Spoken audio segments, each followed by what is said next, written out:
Honorable Elhadji Payiri Mami, qui est ce septuagénaire? D'où vient-il? Comment a-t-il pu fusionner diplomatie et agriculture? Que pense-t-on de lui? Voici son histoire.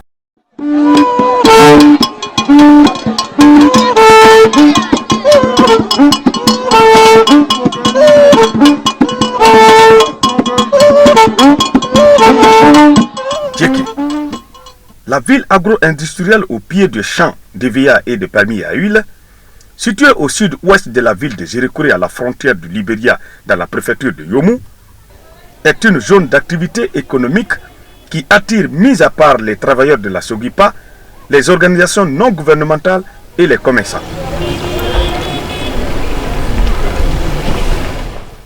C'est ici que vit honorable Elhadji Payiri Mami, l'illustre fils de Pinson, instituteur, planteur, homme politique et sage.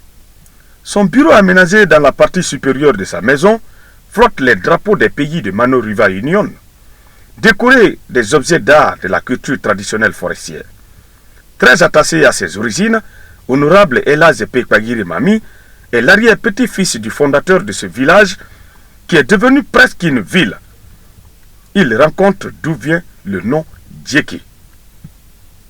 Le village Djeki, qui est mon village, il est fondé par Saïban Maomi, mais pas sous le nom de village Djeki. Il s'appelait Véa. C'est le nom de mon quartier actuel.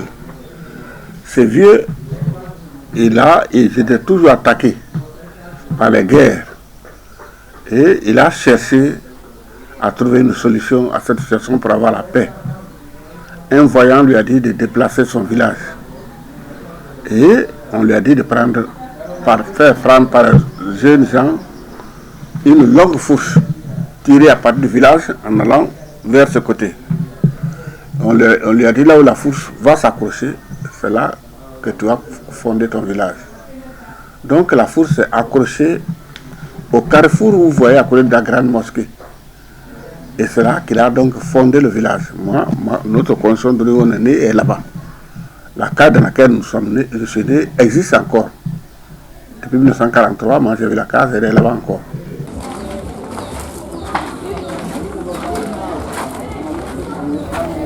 Ce matin, il va rendre visite à la famille qui habite la concession où il est né. Il est accueilli par ceux qui y vivent.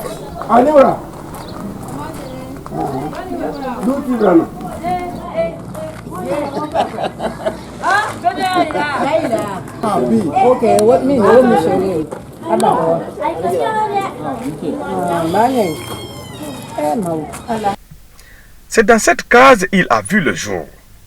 Quand le village a été construit, on lui a recommandé un tam-tam comme ça, que vous voyez là, sur le pied là. On a dit tous les soirs, les gens n'ont qu'à taper dans le village. Les gens vont venir. Donc les gens ont commencé à taper et finalement, tous les soirs, les gens venaient des petits villages pour s'amuser. Il a dit attention, ça là, il faut que je trouve un guerrier pour protéger ce village pour ne pas avoir des problèmes. Il n'est pas dans un village voisin, c'est là où aujourd'hui il y a la cité K de Sogipa. Il a dit au fondateur de ce village il a dit, mon ami, je suis venu pour que tu me donnes ton garçon là qui est guerrier pour aller défendre mon village. Le vieux là, il s'appelait Ferry. Ferry lui a dit, ah, si moi je me défais de mon guerrier pour te le donner, qu'est-ce que moi je deviens? Dis-moi alors de me déplacer pour venir faire un seul village avec toi. Donc c'est ainsi que les gens de Gola sont venus s'adjoindre aux gens de Véa. Donc Gola est devenu un des quartiers d'ici. Et les autres ont vu que le village progressait et ils ont entendu qu'il y a un guerrier très fort. Les trois autres petits villages qui étaient à côté, ils ont dit, ah, nous allons aller près des gens là, de peur que les gens ne viennent nous attaquer ici. C'est ce qui est devenu le nom de Djeki. Djeki, c'est-à-dire de peur que, pour ne pas que les ennemis nous attaquent. Donc, Djeki est donc constitué ainsi de 5 villages. Véa, Gola, Ba, Bome et Baipa. Voilà les 5 villages qui sont regroupés ici et qui ont fait ce village. Nous pouvons voir Sur cette photo, Kofwa Mami, sa mère. Son père, lui, s'appelait Nyaswa Mami, connu sous le nom de Tatouapé. Après la pratique de la forêt sacrée, où j'ai été en 1947, j'en suis sorti en 1949 et en 1952, je suis rentré à l'école primaire de Djeké. Et après le cycle primaire, en 1958, nous avons été les premiers élèves guinéens de l'indépendance à rentrer au lycée classique de Donka à Conakry. Et après 3 années au lycée, on a réformé l'enseignement en Guinée. On a voulu avoir beaucoup d'enseignants et on a parlé donc dans ces établissements secondaires. Et tous les jeunes qui étaient dans ces écoles, qui avaient 18 ans, on nous a d'office inscrits selon le degré. Ceux qui allaient vers le nouveau bac, on les a envoyés à Cancan pour faire l'école normale supérieure, pour devenir des professeurs de collège. Et nous autres qui étions au niveau du brevet, on nous a orientés dans les écoles normales primaires pour sortir et enseigner dans le primaire. Donc j'ai quitté donc, le lycée Donka pour intégrer l'école normale primaire de Bellevue à Conakry. Avant, il y avait le cours, on appelait le cours normal des jeunes filles. Et ce cours normal des jeunes filles, on a changé de nom, on a dit c'est l'école normale primaire. Et c'était pour la première fois que les garçons s'adjoignaient avec les filles pour vivre dans un établissement d'internat. C'était un peu difficile, filles et garçons à l'internat. Mais ce qui s'est passé là-bas, on a tenu, les filles étaient plus nombreuses que nous. Elles étaient 73 et nous étions 52 garçons. Mais je vous avoue que tout s'est bien passé. Du point de vue éducation, ça a été bien passé. Et nous tous, en 1963, nous avons été mis à le ministre de l'enseignement primaire et nous avons été affectés à l'intérieur du pays. Moi, de Conakry directement pour la première fois, je tombe dans un village, Ngomé, derrière Gouéké là-bas, où heureusement j'ai fait une très belle carrière, parce que c'était là-bas que j'ai été coopté pour venir à Gouéké Centre et diriger la jeunesse. Sous-préfecture de Ngomé, située à 52 km de la ville de Zérekouré, c'est ici qu'il débuta sa carrière d'instituteur à l'école primaire de Ngomé. Son tuteur d'alors, le vieux Cécieux Gédion Dramou, se souvient parfaitement de l'homme. Balwaye mamite et palabe mon service ogotoy baba ogotola la kolkara molka mais balwaye e kalaba ngolika nikiriba reyil puru akaw goroka yebeli manela liapa e wali buma pere manoni dikala e ka gere honga nere mais yaga ye hegba awa halo ka ba ya buga e hegba ka faya pa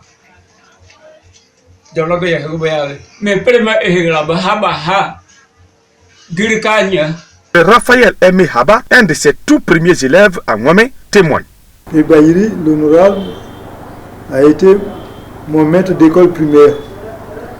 C'est lui qui nous a formés et nous a introduits au collège. À l'époque, c'était la 6e année. Et Bayiri nous a donné une bonne formation, physique comme intellectuelle. C'est lui qui nous a appris à nager,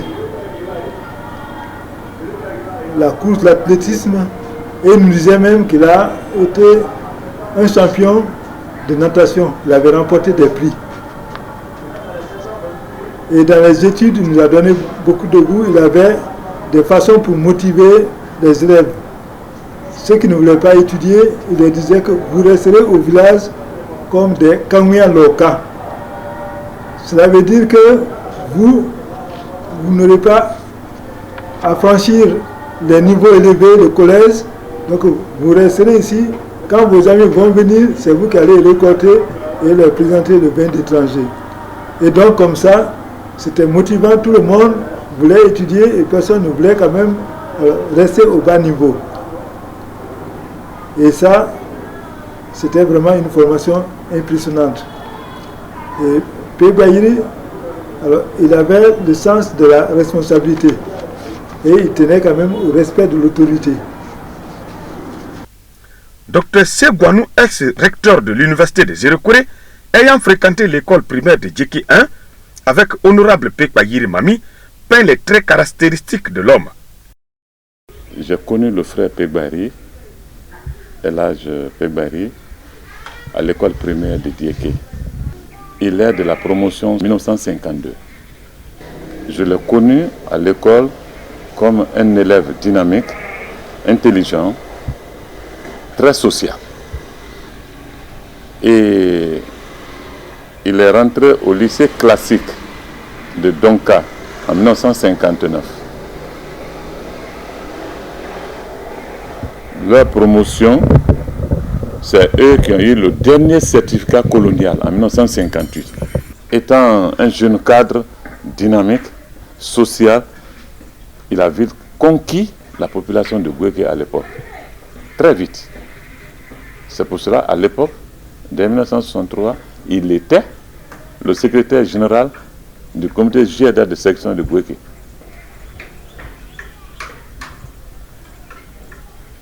C'est dans ses fonctions, au cours d'une compétition artistique à Zérékoré, alors Yomou l'a pêché. Ils ont dit, mais comment un ressortissant de Dieké va aller servir à Gouéké? Il fait des choses brillantes. Alors le bureau fédéral d'alors l'a sollicité pour rejoindre Yomou. Un successeur à Momé, le bureau fédéral de Zérékoré à l'époque, dirigé par Mamadou Foromo, fait sa tournée dans sa région. Ils arrivent à Momé et je les reçois par un discours que j'ai préparé dans notre village. Et le vieux Mamadou Foromo, le fédéral qui me connaissait, jeune, quand j'étais à l'école, il dit, mais comment tu es arrivé ici? Je dis, non, après l'école normale, c'est ce qu'on m'a affecté. Il a dit à ses frères, mais ce jeune homme-là, moi je le connais, c'est le chef pionnier de Yéké là qui venait à toutes les réceptions à Zérékoré. On ne peut pas le laisser, il faut qu'on l'amène au centre pour qu'il organise la jeunesse. Donc, c'est ainsi qu'en 1966, j'ai quitté Momé pour venir à Gouéké Centre et immédiatement j'ai été investi secrétaire général du comité général de section, membre de droit du comité directeur de Gouéké. De là, en 1967, mon père qui était assez vieux a demandé à son ami Jean Gozaga, qui était un des responsables de l'enseignement primaire au niveau de Zérékoré, de me faire affecter à Dieké. Ça a été difficile, finalement, j'ai cédé et je suis arrivé à Dieké. Dieké, bon, tout hasard aussi, arrivé ici, tout juste 8 mois après, j'ai été encore élu secrétaire général du comité de Dieké. Et de Dieké, nous sommes déjà en 1970, il y a eu l'agression. On a demandé à toutes les sections, à toutes les fédérations du PDG de faire des sentences pour juger les mercenaires qui avaient été arrêtés. J'ai fait le porte-parole de la section de Dieké à la conférence fédérale de Yomou. Et le discours que j'avais présenté, la sentence que j'avais présentée au nom de Dieké, le secrétaire fédéral l'a adopté comme la sentence de toute la fédération de Yomou. Et on m'a donc demandé de faire partie de la délégation du bureau fédéral pour Conakry, pour le Conseil national de la Révolution, et désigné en même temps porte-parole de Yomou. J'ai donc présenté la sentence qui était d'intervention de Yomou au Palais du Peuple. C'est ce qui a été très très applaudi. Dès notre retour à Yomou, le bureau fédéral a fait le déploiement à Dieké pour demander aux gens de Dieké d'accepter que j'aille à Yomou et à faire les fonctions de secrétaire du bureau fédéral de Yomou. Donc là, il n'y avait plus rien à faire. J'ai déménagé, c'est ainsi que j'ai déménagé à Yomou fin 70.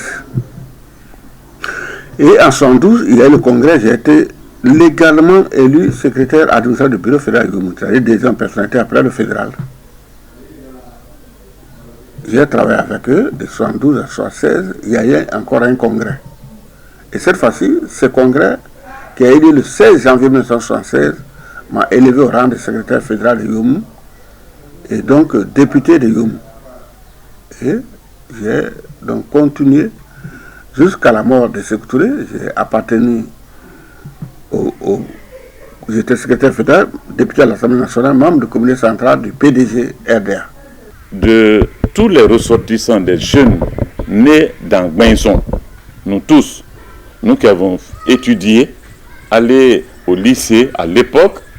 Il était le seul à s'intéresser aux activités politiques.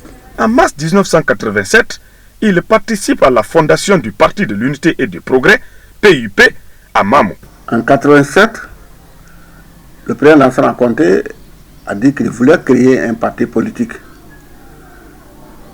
le PUP. Il a demandé de compléter par préfecture 10 cadres qui vont aller à la fondation du parti à Mamou. Et c'est à moi que son pari a dit, à Yomou, allez à Djeké, voyez P. Bahiri, il va réunir les gens, ils vont faire le séminaire, ils vont étudier le test et ils vont venir. Donc j'ai fait venir à Djeké ici 9 autres camarades, plus ou moins 10. J'ai fait venir un de chaque sous-préfecture. Ici, nous étions 2. J'étais avec ma main Traoré qui est venue par la suite, qui était devenue par une femme qui était devenue par la suite maire de Yomou. Et à 10, on a fait le déplacement à Mamou pour créer le PUP. On a créé le PUP. Là encore, j'ai été élevé au rang de membre du comité central du PUP. Et la première législature, je n'ai pas fait partie.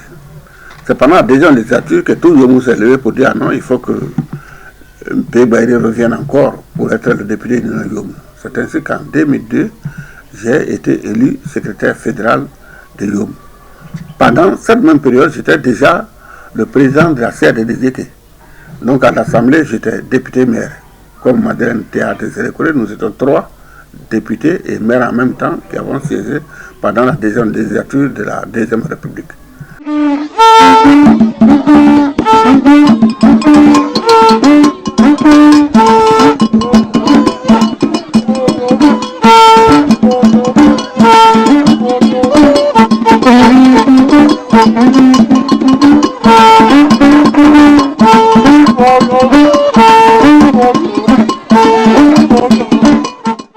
Maire de Djeké, il siège pendant la deuxième législature à l'Assemblée nationale de 2002 à 2008 avec le titre député maire. Comme honorable Madeleine Théâtre Zélécouré. Nous avons bien collaboré. C'est un homme digne, un homme respectueux et il ne ment pas à ses parents. Il a régné et vraiment j'ai aimé son règne. On faisait tout ensemble. J'étais la seule femme parmi tant d'autres, surtout les députés de Zélécouré, il y avait au moins 4 hommes, plus ou moins 5. Il y avait le frère Nouramo, il y avait le frère Martin Bonamou, il y avait le frère Cissé Foromo et il y avait l'oncle Paul Kiliba. Et au niveau aussi de Yomou, il y avait lui, honorable P. Bahiri, il y avait un nommé frère Étienne, le frère Étienne il est décédé aussi, et il y avait François Kouda. Donc nous étions au moins 7-8 au niveau de la forêt. Moi, les députés de Lola, où il y avait Mato Doré, il y avait la sœur Doré Yor, et ainsi de suite. Mais P. Bahiri a su se comporter en tant que doyen aussi. Parce que quand il y avait des problèmes, c'est lui qui prenait en charge et il nous réconciliait. Donc on était comme des frères et sœurs. C'est quelqu'un vraiment, il mérite son droit d'élan parce qu'il sait ce qu'il veut. Frère, ami et compagnon à l'hémicycle du Palais du Peuple, honorable Dr Adama Diabaté loue l'esprit de combativité de son collaborateur avec passion. Que j'ai vu pour la première fois en mars 92 à Mamou quand on est allé pour la création du PUP. Et voilà qu'en 2002, Dieu aidant, il est député à Yomou et moi je suis député ici. Donc la lutte a continué. Moi je l'appelais affectueusement honorable PGM, l'enfant prodige de Pinson. PGM dit P. Bahiri Mami. Mais P. Bahiri, à le voir, on sent que c'est un enfant bien né. Il est très aimable. C'est un philanthrope. il assiste tout le monde dans les limites de ses possibilités. Quand il s'agit de défendre la cause de ce pays, c'est un pionnier. Quand c'est la forêt, il excelle. Et quand c'est son pinson là, dans le djeké là, il est incomparable à qui que ce soit. Comme tout bon forestier, il est attaché à la terre. Planteur de café, de palmiers à huile et d'EVA, il adhère sans ménager aucun effort à l'initiative de la société Sovenco France. Cultiver du riz pour avoir à manger, planter le palmier à huile pour avoir un peu d'argent et l'EVA pour s'épanouir. Pour l'agriculture, pendant que j'étais toujours à Yomou, j'avais ici quand même ma petite plantation de café, parce que le café m'intéressait. Et quand, après la mort de Président, je suis arrivé ici, la société française Sofinco France faisait des études en Guinée pour implanter des plantations de palmiers et d'EVA. Et la zone de Yéké a été ciblée. Donc, ils se sont installés et nous avons commencé les plantations. Avec moins d'engouement, les plantations aujourd'hui, vous avez vu Yéké, ça a été une réussite totale.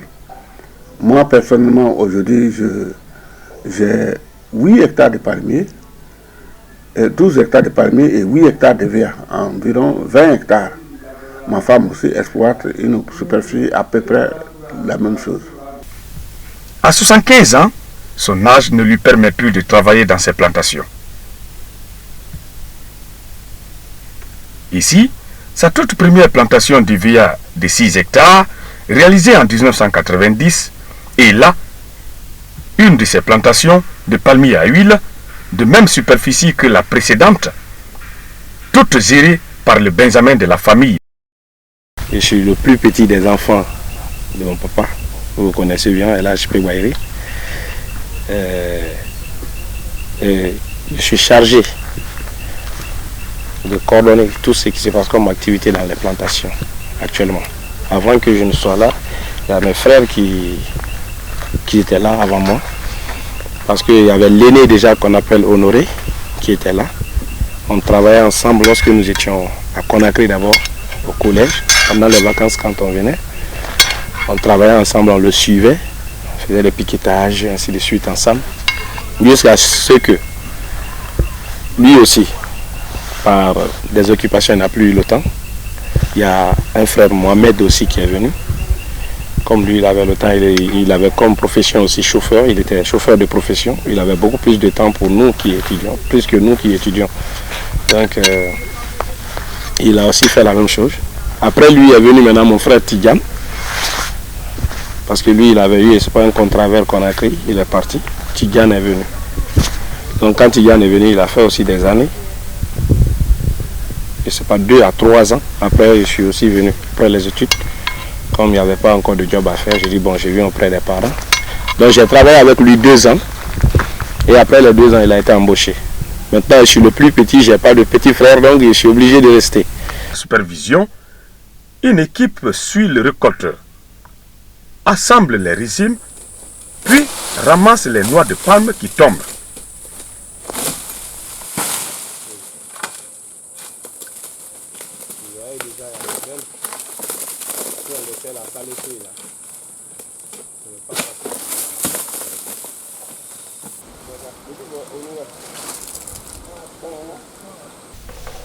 La seconde, composée de 5 personnes, s'occupe d'enlever les pots et des gouttières sous les pieds de l'EVA.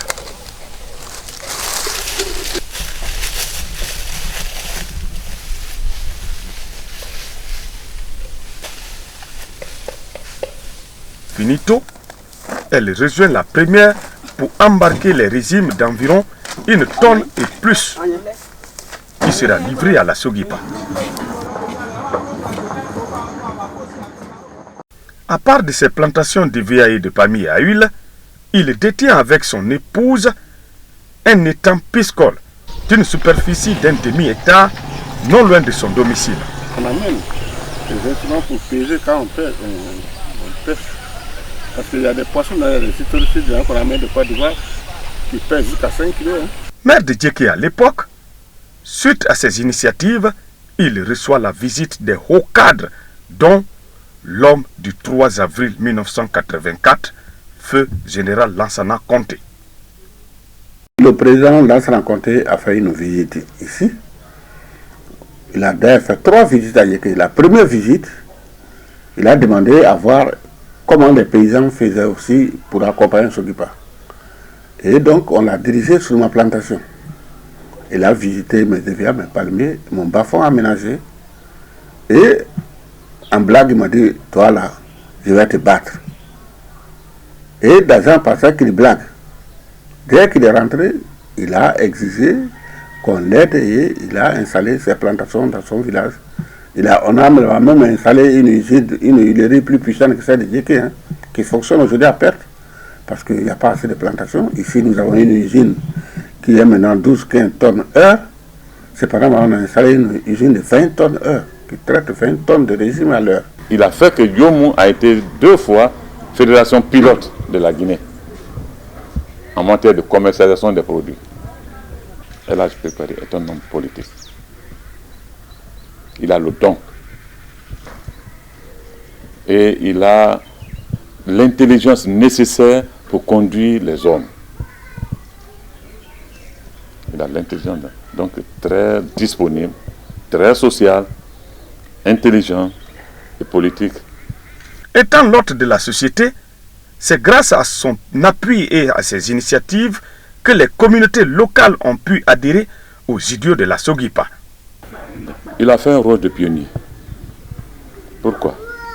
Parce que quand la Sogipa est venue, son implantation n'a pas été facile. Les gens étaient hostiles. On leur disait, bon, les Blancs veulent retirer votre terre, ceci, cela. Donc, c'est par l'information et la sensibilisation de la population que la Sogipa s'est implantée. Et les gens ont adhéré à l'idéal grâce justement à cette sensibilisation et à cette information. Son épouse Hadja Makoura Sanon, mère de 6 enfants, s'estime heureuse dans son foyer. J'ai payé mon mari depuis 1980. Bon, de 80 à maintenant, lui et moi, nous avons fait déjà 6 enfants. Et je pense que tout se passe très bien depuis ça. Il n'y a pas eu de problème majeur avec lui sur tous les plans, sur le plan moral et tout et tout. Très attachant, quelqu'un de très persévérant. C'est un grand politicien. C'est-à-dire, je peux même dire que c'est un don, parce que depuis que je l'ai connu, il est dans ça. Et je n'ai pas vu encore de dérapage majeur sur ce plan-là. Il s'est toujours entendu avec les populations, il est resté très jeune, il s'est intéressé à la politique. Et depuis lors, vraiment, du point de vue familial, social, nous n'avons pas eu de déboire majeur. Les petits problèmes, bon, ça peut toujours se passer comme ça, mais le déboire majeur qu'on peut appeler déception, je n'ai jamais eu ça, vraiment. Et il a toujours servi surtout sa communauté, cette communauté-là, la Guinée à travers sa communauté de tous les temps. Parce que depuis que nous nous sommes mariés, c'est dans la zone de Yomou que nous avons évolué jusqu'à maintenant. Bon, on s'est connus fonctionnaires, lui il était enseignant, moi je travaillais aux finances. Et maintenant nous sommes tous deux à la retraite. Bon, après le travail, nous sommes revenus, on est toujours là. Et nous sommes donnés à la terre surtout. Et de ce résultat-là que nous vivons aujourd'hui. Nous avons fait des enfants qui ont grandi, certains sont maintenant fonctionnaires pour la plupart. Bon, les 2 derniers enfants, les Benjamins, qui n'ont pas eu encore de boulot, mais quand même ils ont terminé l'université. Je veux dire que les enfants ont fait de bonnes études. Et c'est le même conseil que je donne à toutes les femmes. Il n'y a jamais de bon mari, il n'y a jamais de mauvais mari. C'est la femme qui fait apprécier son mari. C'est la femme aussi qui fait désapprécier son mari. Ça veut dire tout simplement que tous les petits problèmes qu'il y a dans le ménage, il ne faut pas mettre sur la place publique pour que tout le monde en parle. Donc, depuis qu'on s'est mariés, je peux dire en conclusion qu'on se gère, quoi. C'est ça, c'est ce que je veux dire. Ce n'est pas toujours rose, mais on s'arrange pour que le dehors ne soit pas au courant. Et même les enfants, que les enfants ne soient pas au courant pour qu'ils aient le moral d'une façon continue. Je suis un des 5e garçons de l'âge Pigbaïri Mami, qui a toujours été pour moi un modèle à suivre. Parce que quand tu prends des modèles de famille, il est très rare de voir sur un grand nombre d'enfants, beaucoup qui réussissent. C'est grâce à l'éducation qu'on a reçue de cet homme.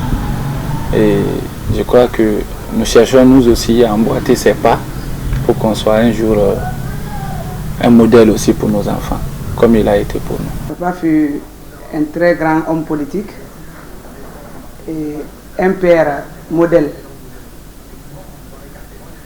Depuis notre enfance, c'est un père qui a su bien s'occuper de nous, parce que notre maman, avec ses rôles de fonctionnaire qu'elle assumait, elle n'était pratiquement pas à nos côtés. Et nous avons mené toute notre enfance avec lui, il était là pour tous nos problèmes, ce qui fait qu'aujourd'hui, nous sommes plus d'ailleurs habitués à lui. Papa est vraiment un père qu'on aime beaucoup parce qu'il a su s'occuper de nous. Tous nos problèmes, nous passons par lui et en plus, il nous a appris le travail de la terre. C'est ce que je retiens surtout de lui. C'est un grand, à part la politique qu'il a menée toute sa vie, c'est aussi un grand homme. C'est un grand agriculteur, je voulais dire. Et je crois qu'aujourd'hui, dans notre localité ici à Djeké, si on parle de planteur, il en fait partie. Je ne pourrais pas dire au premier rang, mais il fait partie des grands planteurs à Djeké. Et c'est là depuis l'implantation de ce RIPA en 1987. Il fut l'un des premiers qui s'est intéressé à cette société-là. Et à travers lui, nous avons pu aussi apprendre sa méthode de travail, ce qui fait aujourd'hui que nous-mêmes aussi, ces enfants, la plupart d'entre nous sommes des planteurs comme lui. Au rang de naissance, la quatrième. Il nous a appris à aimer la terre parce qu'il a passé toute sa vie à ça. Ce que je sais de papa, à part le métier d'enseignant qu'il a eu, sa carrière politique, il est revenu à la terre et aujourd'hui nous sommes fiers parce que modèle. C'est grâce au travail de la terre que nous sommes ce que nous sommes aujourd'hui, parce que c'est dans ça il a puisé toute sa fortune pour payer notre éducation et tout. Hormis ça, je crois qu'il est en train de passer une bonne vieillesse, parce qu'il est entouré de ses enfants, ses petits-enfants. Nous avons mené toute notre enfance avec lui. Aujourd'hui, à Djeké, je crois qu'il est une personne reçue aussi pendant la communauté. D'ailleurs habituée à lui. Ce que je vais retenir plus de lui, c'est l'amour qu'il a su nous donner, qu'on aime beaucoup parce qu'il a su ce qu'il est. Il est aimable avec nous, ce qui fait que même nos maris avec lesquels aujourd'hui nous partageons nos vies, leurs problèmes, c'est son problème, le travail de la terre. C'est ce que je retiens. Vraiment, il a été aimable et il est toujours pour nous. À part la politique qu'il a menée toute sa vie, c'est aussi un grand homme. C'est un grand agriculteur, je voulais dire. Je crois qu'aujourd'hui, dans notre localité ici à Djeké, si on parle de planteur, il en fait partie. Je ne pourrais pas dire au premier rang, mais il fait partie des grands planteurs à Djeké. Nous sommes très fiers. Et c'est là depuis l'implantation de ce RIPA en 1987. On a tout dit de lui. Il fut l'un des premiers qui s'est intéressé à cette société-là. Et à travers lui, nous avons pu aussi apprendre sa méthode de travail, ce qui fait aujourd'hui que nous-mêmes aussi, ces enfants, la plupart d'entre nous sommes des planteurs comme lui. Je suis très content. Il nous a appris à aimer la terre parce qu'il a passé toute sa vie à ça. À part le métier d'enseignant qu'il a eu, sa carrière politique, il est revenu à la terre et aujourd'hui nous sommes fiers parce que c'est grâce au travail de la terre que nous sommes ce que nous sommes aujourd'hui parce que c'est dans ça il a puisé toute sa fortune. Il a été une grande personnalité pour moi parce que quoi, il m'a mis au monde, il s'est occupé de moi jusqu'à avoir du travail. Et c'est sur ça que je continue aujourd'hui. Si vous le voyez aujourd'hui dans ces villages, c'est grâce à lui. Donc, dans ces passages, lorsque j'étais secrétaire fédéral, il nous a très bien entretenus. Nous sommes au nombre de 11. Entre nous tous, presque tout le monde a étudié. Bon, certains, par exemple, moi je n'ai pas pu terminer, mais je me suis cracassé à aller dans une école professionnelle. C'est de là-bas que je suis venu à la Sougoupa. Et aujourd'hui, grâce à la Sougoupa, grâce à mon père, donc j'arrive à entretenir ma famille, mes enfants. J'ai des grands-enfants. Donc le papa, en tout cas, il a fait son temps, il a fait un beau temps. Il a été secrétaire fédéral. Il a été à Conakry comme député. Et il a géré la mairie de Djeké. Donc vraiment, à moi personnellement, il m'a trop fait. Je ne peux pas tout éliminer, tout dire, parce que jusqu'à présent, il continue à le faire. Fervent musulman, après avoir effectué son pèlerinage à la Mecque en 1988, il construit une mosquée dans laquelle il accomplit son devoir religieux.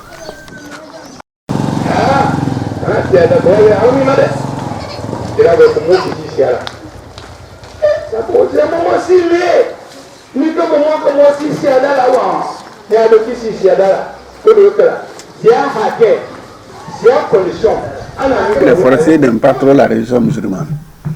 Mais je suis musulman. Et comment je suis devenu musulman?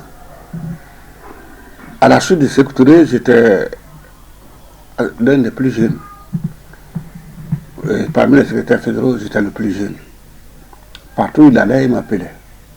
Un jour, pendant que le grand imam de la Mecque était invité en Guinée, on était à sa compagnie, et on est rentré dans la mosquée. Et qu'est-ce qui s'est passé? On a tous prié. Je ne dirais pas que j'ai prié, je les ai imités. Et ça s'est répété plusieurs fois. Chaque fois qu'on doit parler du peuple, il dit tout le monde à la mosquée. On le suivait. Moi, je les imitais. Et finalement, j'ai demandé à de mes frères qui étaient musulmans, je lui ai dit non, là, fait la main, il faut m'apprendre la Fatiha. Et mon frère, il dit non, c'est pas difficile. Il a écrit en français la Fatiha. J'ai récité. Et comme on dit que l'appétit vient en mangeant, je suis devenu musulman. Et après que je me sois installé ici, ma femme qui est très religieuse, nous habitons un peu loin de la mosquée, grande mosquée. Chaque fois, elle me dit, le matin, elle me réveille pour qu'on aille prier. Donc tous les matins, à 5 heures, on prenait la voiture pour aller à la mosquée. Un jour, quand j'ai été à l'Assemblée, on nous a donné chacun 30 millions pour acheter une voiture. J'ai dit Dieu merci, je ne suis pas venu à pied ici, j'ai une voiture. J'ai pris les 30 millions, j'ai construit ici une mosquée dans le quartier que vous voyez là, là. Et à partir de cette mosquée, j'ai eu la tranquillité. Ce matin, on se lève, on marche à pied, on va prier là. Et de là, en 88, j'ai eu l'opportunité d'aller faire mon pèlerinage au Dieu Saint de la Mecque. Ma femme l'avait déjà fait 1 an avant moi, et la deuxième année, je l'ai suivi. Donc nous deux, nous avons fait notre pèlerinage à la Mecque. Nous, les Bissimi Almamine, Bi Aladi, Télémi Boani Bi Neleye, ou un mot minambia, Yassa Boukal Momina Weledi, and Slamadjama. Allez, Fana Missimi Lola, Slamaya, Kadi Slamayama à la Cosson. Eh, Baleminga, Moyen, Moti, c'est Babbe Fola. Adjuna le conseil, le Laliko Nima et Wodi à Moma. Avec défaut à moi, et moi qui. Watido labe moi qui commence à Walila. Missy fan famille Bettina, Ata Seko Kana Musso, Aïe Seko Kalaola Moyen. Ah, Kosiama Sokono, ni Minde, sa balaoué Wialo. Kata Maso, mon Miki, mon Missoulo, il va au bout. Hangi Male, a Hangi ya bon. À la fin, c'est nous combien la Kofani Kunalo. Kokunalo de. Avec un mot de le Sajama Bete. Abika Jama Nyomo, le Veke Jama Johnny. Adiani Jama Joyama. Atibeka Mo, le Momi Jusorani. Kafo Momi Jusorani. Sajama Brate. Mais on monterait. Eh, Jama Atrapale. Kajama Madou. Adjusolani. Kumasia Mobile for Matekala. Donc, Demisou la Dengo. Eh, Wokala. Komi Vetia Sokono. Adu Luaki Wikanyabo. Komi dato bien menyema ate de franjula manoni menyela mo be akanya sokone ya mulle kula dana ya ni kula dambo kaka mwala ya ni faka ke mwala ya ulle nyalu fanite ya sa nebe boya ni minde ya ana muso sambeta wa ala nasi mumi mola sila ati salala Mais il a dit là, voilà ici à Oulema, Moulewokaya. Alors moi félicite, Kosoba, Van Kami Vanina, la zone de Guyana, mon Bekalo. Foni Nyangbo, Pessoan de Fiswali, où tu n'as conformé. Donc moi, mon balai, mon conseil balai, Missy Mini mon balai, Anna Miss Ilola, afin de dire la cavalée dans l'Ola. Et na Missy qu'on a comme un mot banzan, à ta diète là, à Famadini, Beignet, au monde. Je l'ai vu se battre corps et âme pour envoyer des lampadaires à Djeke. Djeke a été la première sous-préfecture de la forêt à être illuminée par les actions de P. Gahiri. J'ai du respect pour l'homme. Mais je me suis dit, sa maman a été une bonne maman. Quand une femme tient bien le foyer, son fils devient une étoile. C'est cette étoile que vous avez à Djeke qu'on appelle El Hadj P. Gahiri parce qu'il a fini par faire le pèlerinage. Tout comme moi, je l'ai fait en 2016 avec mon épouse. Mais quand tu vois un grand homme comme ça, derrière lui, il y a l'homme d'une grande dame qu'on appelle Hadja Makoura. Ça dulcinait, qui le mettait dans toutes les conditions de travail. Quand on va à l'assemblée, quand on lui parle de Makoura, moi je parle de Mado. C'est ça l'homme. Et chaque fois qu'on avait à défendre les intérêts de la forêt, P. Gahiri brillait de 1000 lunes. À tel enseigne qu'on est devenus pas des amis maintenant, mais des frères de lait. Parce qu'on voyait dans la même direction. On défendait la même cause. J'appartiens à la famille fondatrice du village. Et avec tout le parcours que j'ai fait, les gens se réfèrent souvent à moi. Et quand on a dit d'installer à Zérekore un conseil de tous les manons qui habitent en Guinée, j'ai été donc coopté comme le premier vice-président du conseil des sages manons de la Guinée. Je tiens donc l'épée du premier vice-président après El Hadj Sokopé Damé. Il s'est battu. La plupart des ressortissants de Djeke avaient leur plantation d'EVA ou de palmiers à eux. On lui doit tout ça. Là. La paix à Zérekore, P. Gahiri a joué un rôle prépondérant. Il est un consultant. Même maintenant, là, on a besoin de lui. Parce que c'est une mémoire, c'est une bibliothèque, c'est une valeur. Après avoir présidé le groupe parlementaire guinéen pour les réfugiés pendant la deuxième législature à l'Assemblée nationale, il coordonne actuellement l'unité conjointe de la sécurité et restauration de la paix entre les deux grands centres, Djeke du côté de la Guinée et Ganta du côté du Libéria au compte de la Mano River Union. Un jour, on m'a invité à un atelier à Zérekore sur la sensibilisation sur la paix. Et l'atelier était organisé par l'Union du fleuve Mano, dirigée par Aya Sarandalaba. À l'époque, c'est elle-même qui était venue pour animer le séminaire. Elle a brillamment animé le séminaire.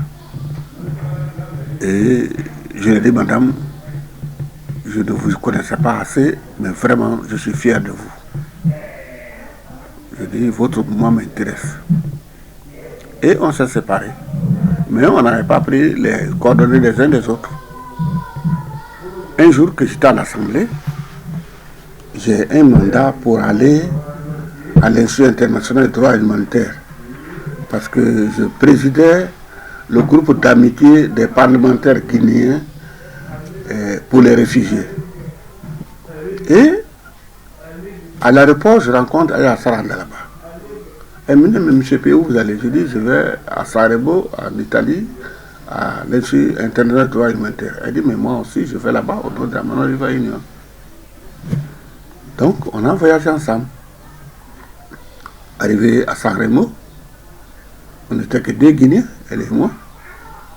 Et elle était d'ailleurs la seule femme noire dans toute l'Afrique des Européens. Nous étions quelques 13 Africains. Et donc, on a sympathisé pendant cet atelier, cette formation.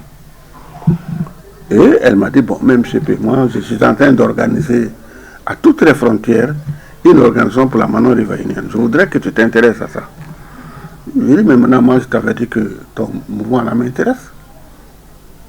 Donc, elle est venue, elle a commencé à installer ce qu'elle appelle les unités conjointes de sécurité et de restaurants de la paix dans les frontières. Et arrivé à Dieké ici, Dieké et Ganta, ces deux grands centres ensemble, elle a installé l'unité. Et ce jour-là, la réunion s'est tenue à Ganta. Elle-même n'est pas venue, elle a envoyé un de ses agents. Et moi, j'ai été à cette rencontre au nom de la société civile des sages. Et toutes les délégations étaient là, venues de Ganta, de Dieké, toutes les autorités. Et on a dit d'installer l'unité. Et tout hasard, tout le monde m'a désigné comme président de l'unité conjointe des restaurants de la paix et de la confiance à la frontière. Et depuis, j'ai eu l'appui du Conseil d'Anois. À l'époque, après Ebola, l'Union européenne avait donné à la Manon River Union 23 millions de dollars pour accompagner. Mais bon, vous savez comment les choses se passent. Mais ça nous a permis quand même de sensibiliser beaucoup de gens et de faire certaines choses. Nous avons fait construire à la frontière ici à Gampa un poste pour les services de sécurité. C'est un bijou à voir. Nous en avons réalisé à Karapaï dans Biamo et un autre à Lagbara. C'est des travaux vraiment pratiques qu'on a pu faire avec, dans notre cadre parce que l'argent n'était pas partagé. Chacun bénéficiait selon les projets qu'il présentait. Nous, le premier projet qu'on a présenté, c'était le pacte Manon. Le pacte Manon, on a présenté et nous avons dit qu'on voulait faire une zone pacte Manon à Dieké. Et ça a été financé. Ça a été le plus grand financement qu'on ait eu. Ça a été financé à hauteur de 120 millions. Nous avons réuni chez Dieké ici pendant la période d'Ebola des Manons du Libéria, de la Côte d'Ivoire et de la Guinée. Le gouvernement ivoirien avait refusé.